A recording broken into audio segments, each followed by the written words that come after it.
ኢራን አምርራለች።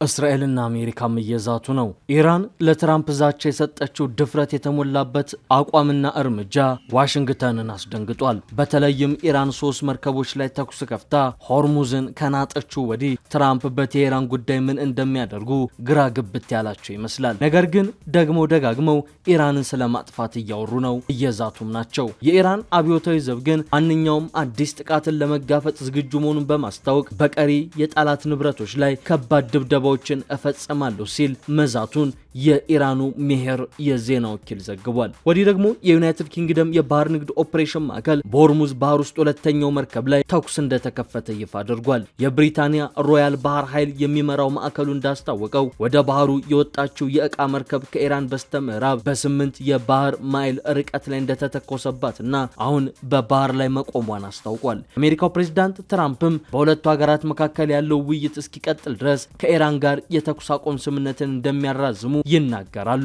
ነገር ግን አሜሪካ በኢራን ወደቦች ላይ የጣለችው እገዳ ቀጥሏል። የኢራን አብዮታዊ ጥበቃ ዘብ IRGC በበኩሉ በእቃ ጫኝ መርከብ ኮንቴነሮች ላይ መተኮሱን እንደሚቀጥል እየዛተ ነው። ወዲህ ደግሞ ለተኩስ አቁሙ ጠንቅ ናቸው በሚል እየተዘለፉና እየተተቹ ያሉት የእስራኤሉ ጠቅላይ ሚኒስትር ቤንጃሚን ኔታንያሁ የኢራን አመራሮች በዓለም ላይ ከፍተኛ የታሪክ ጠባሳ ሊጥል የሚችል አደገኛ ስጋት መሆናቸውን በድጋሚ አሳስበው ጥብቅ ማስጠንቀቂያ አስተላልፈዋል። ጠቅላይ ሚኒስትሩ ኢራን የኒውክሌር ጦር መሳሪያ ባለቤት ለመሆን የምታደርገው ጥረት ለእስራኤል ሕልውና ቀጥተኛ ስጋት ነው ካሉ በኋላ ይህ እንዳይሳካ እስራኤል ማንኛውንም አይነት እርምጃ ለመውሰድ ወደ ኋላ አትልም ሲሉ ዝተዋል። ኔታንያሁ በተደጋጋሚ እንደሚሉት የቴሄራን የኒውክሌር ፕሮግራም ካልተገታ መላው የቀጠናው ደህንነት አደጋ ላይ ይወድቃል ባይ ናቸው። ይሁን እንጂ የኔታንያሁን ተቺዎች የአይነቱ ጠንካራና ተከታታይ የቃላት ጦርነት ቀድሞውኑ የሻከረውን የቀጠናውን ውጥረት ይበልጥ ሊያባብሰውና ወደማይፈለ ግጭት ሊያመራ ይችላል በሚል ስጋታቸውን እየገለጹ ነው። እስራኤል ግን የኢራን የኒውክሌር ዝግጅትን ለማደናቀፍ በዲፕሎማሲውም ሆነ በሌሎች አማራጮች እንደምትገፋበት በጽኑ እያሳሰበች ትገኛለች።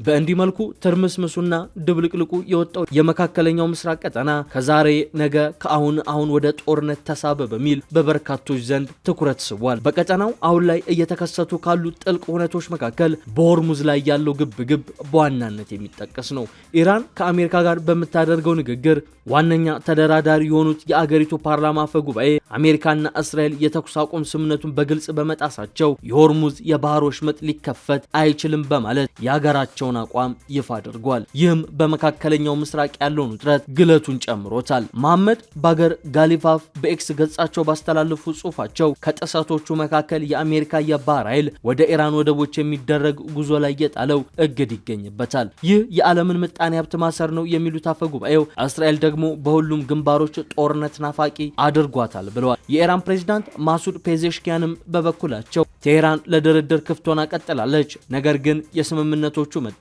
እገዳና ዛቻዎች ለእውነተኛ ድርድር ዋና እንቅፋቶች ናቸው ብለዋል።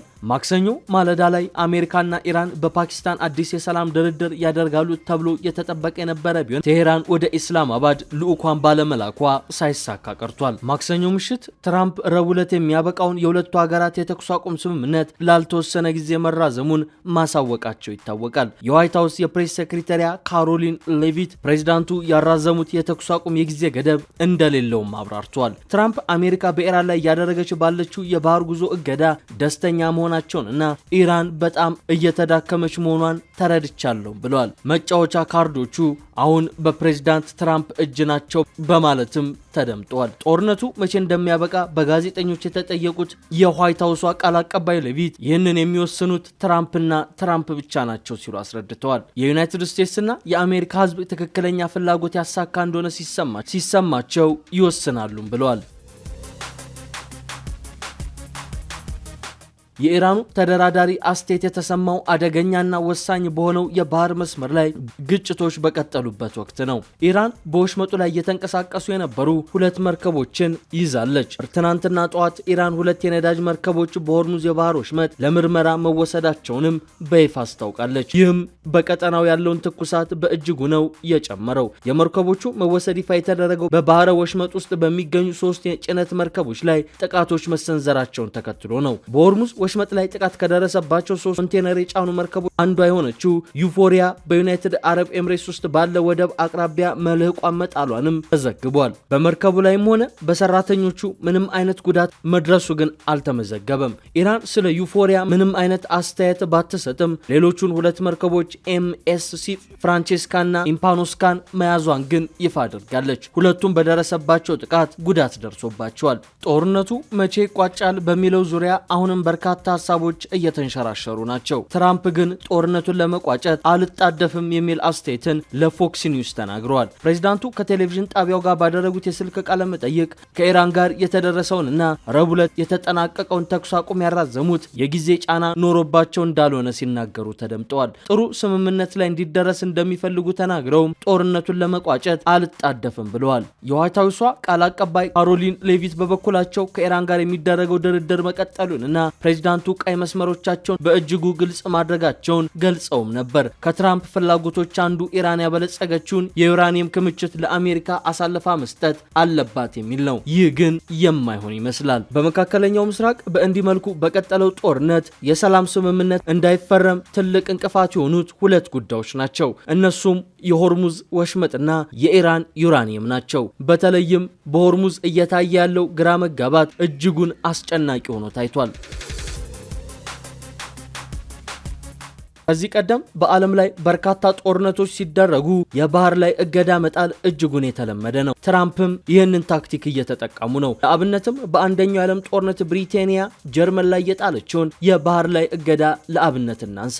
በአንደኛው የዓለም ጦርነት ወቅት ማለትም በእንደ አውሮፓውያን አቆጣጠር 1914 እስከ 1919 ብሪታንያ ጀርመን ላይ የጣለችው የባህር ላይ እንቅስቃሴ እገዳ ብዙውን ጊዜ በርቀት እገዳ መጣል በመባል ይጠቀሳል። ብሪታንያ የጀርመንን ወደቦች በቀጥታ ከመዝጋት ይልቅ የባህር እንቅስቃሴን ለመቆጣጠር በሰሜን ባህር ላይ ባላት የበላይነት ትተማመን ነበር። የሮያል የባህር ኃይል መርከቦችን ይፈትሹ የነበረ ሲሆን ገለልተኛ በሆኑ አገሮች ላይ ደግሞ ጫና በማድረግ ጀርመንን ከዓለም አቀፍ ንግድ አግደዋል። ከዚህ ጊዜ በኋላ ወደ ጀርመን እንዳይጓዙ የተከለከሉት ቁሳቁሶች ዝርዝር ከወታደራዊ መሳሪያዎች ባሻገር ምግብና ማዳበሪያን ይጨምራል። ጀርመን መጀመሪያ ላይ ከገለልተኛ መንግስታትና በአገር ውስጥ ምርት በመተካት በንግድ በኩል የደረሰባትን ተጽዕኖ ለመቋቋም ሞክራለች። ነገር ግን ጦርነቱ እየገፋ ሲሄድ ከውጭ የሚገቡ ምርቶች በከፍተኛ ሁኔታ ቀንሰዋል። እናም የዋና ዋና ግብአቶች እጥረት የግብርናና የኢንዱስትሪ ምርትን ቀንሷል። ማህበራዊ ቀውሱ ግን በጣም ከባድ ነበር። በ1916 የተከሰተው የምግብ እጥረት ወደ ቀውስነት ተሸጋግሯል። ተርኒፕ